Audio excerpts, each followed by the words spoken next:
상관상진, 경관폐인. 편인과 상관의 관계는 명리학에서 매우 복잡하고 중요한 개념입니다. 두 개념이 어떻게 서로 상호작용하는지, 그리고 그 결과가 인간의 성격과 대인관계, 그리고 인생의 방향에 어떤 영향을 미치는지를 더 구체적으로 말해보겠습니다. 1.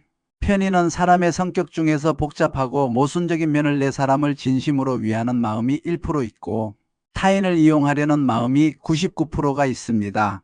편인과 재성의 만남. 편인이 재성을 만나게 되면 이 비율이 변화하게 됩니다. 사람을 위하는 마음과 사람을 이용하려는 마음이 50대 50으로 편인과 식신생재된 재성을 만나면 어떻게 될까요? 만약 식신생재된 재성을 만나면 상황은 크게 달라집니다. 이 경우 사람을 위하는 마음이 99%로 증가하고 사람을 이용하려는 마음은 1%로 줄어듭니다. 이는 편인이 굉장히 헌신적이 되고 타인을 진심으로 도와주려는 마음이 극대화되는 시기입니다. 이러한 변화는 특히 누군가에게 큰 감정적인 상처를 받거나 서운함을 느꼈을 때 일어납니다. 그래서 이 시기에 편인은 타인을 매우 적극적으로 돕고자 하는 태도를 취하게 됩니다. 2. 편인의 시각과 상관의 시각.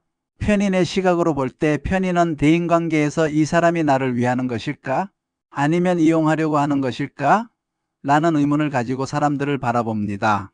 이로 인해 사람과의 관계에서 늘 경계하고 의심하는 경향이 있습니다. 반면 상관의 시각으로 볼 때 상관은 타인과의 비교를 통해 세상을 바라봅니다. 상관은 주위 사람들을 적과 아군으로 나누는 경향이 있습니다. 이 과정에서 상관은 경쟁적인 태도를 가지며 주변 사람들의 결점에 민감하게 반응하고 이를 지적하거나 험담하는 성향을 보입니다. 이런 상관의 특징 때문에 대인관계에서 분열을 초래하게 됩니다. 3. 상관과 정인의 상호작용. 정인을 본 상관. 상관이 정인을 만나게 되면 상관의 사람 구분 방식이 달라집니다. 즉 아군과 적군이 50대 50으로 나뉘게 되는데 이는 대인관계에서 많은 갈등과 문제가 생길 수 있음을 뜻합니다. 이런 상관은 항상 주변 사람을 적대적으로 바라보며 그로 인해 관계가 불안정하고 신뢰가 결여되기 쉽습니다. 상관폐인. 상관이 편인을 만나게 되면 이를 상관폐인이라고 부릅니다. 이는 상관의 공격적이고 분열적인 성향이 제어되거나 부드러워질 수 있음을 의미합니다. 그러나 이 경우에도 절반의 사람들은 상관을 지지하지 않기 때문에 사회적 성공을 이루기 어렵고 대인관계에서도 불균형이 생깁니다. 반대하는 사람들이 있어 자신이 원하는 대로 일을 진행하기 어려운 상황이 생길 수 있습니다. 4. 상관의 다양한 형태의 대인관계를 알아보겠습니다. 상관상진. 상관상진은 상관의 의기양양함이 사라져버린 상태를 의미합니다. 이는 상관이 자신의 강한 자아를 상실하고 무력해진 상태로 사회적 위치와 대인관계에서 뒤처지게 되는 상황을 말합니다. 상관상진이 된 사람은 더 이상 자신의 본래 목표를 이루지 못하고 대인관계에서도 소극적이고 부정적인 역할을 하게 됩니다. 상관경관. 상관경관은 상관이 자신의 도전을 통해 관을 넘어서려는 과정입니다. 이는 성공을 추구하는 상관의 기본적인 성향을 나타냅니다. 그러나 정인이 상관의 이러한 노력을 제어하면 상관은 자신의 목표를 달성하지 못하고 좌절하게 됩니다. 이는 기득권에 대한 도전이 막히는 상황으로 사회적 성공이나 권력을 가지려는 상관의 노력이 방해받는 것을 뜻합니다. 5. 정인의 역할과 상관의 좌절. 정인의 상관 제어. 정인이 상관을 제어하게 되면 상관은 자신이 목표로 하던 관을 얻지 못하게 되고 자신의 역할을 수행하지 못하는 상황에 빠집니다. 이는 상관의 도전이 정인이라는 벽에 막혀 좌절하는 것을 의미하며 결과적으로 사회적 성장이나 진급 같은 긍정적인 변화를 이루지 못하게 됩니다. 상관의 분노와 좌절. 상관은 본래 자신이 크고 중요한 역할을 할 수 있다고 믿지만 주변 환경에서 그 능력을 인정받지 못하고 제약을 받을 때 분노와 좌절이 싹트게 됩니다.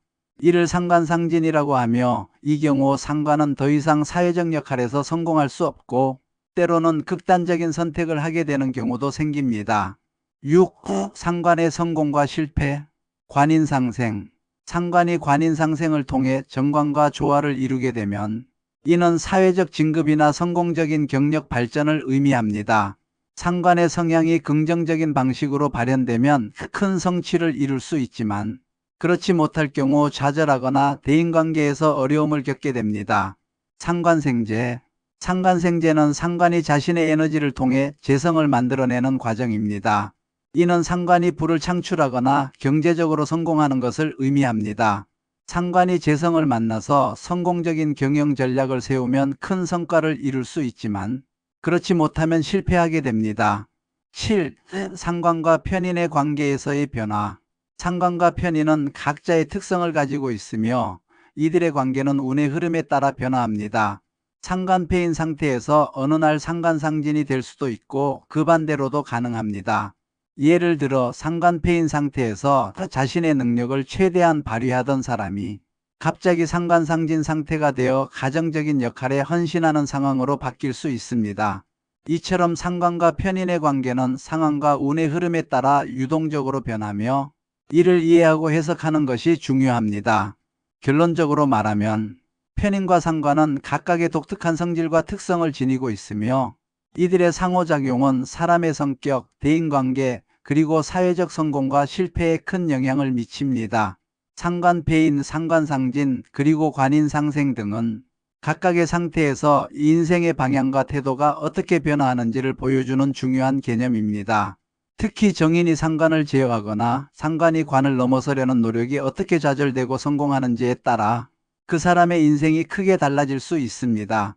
이 모든 과정을 이해하면 명리학적 관점에서 인간의 성격과 행동을 더 깊이 있게 해석할 수 있으며 운의 흐름에 따른 인생의 변화를 미리 예측하고 준비할 수 있습니다. 감사합니다.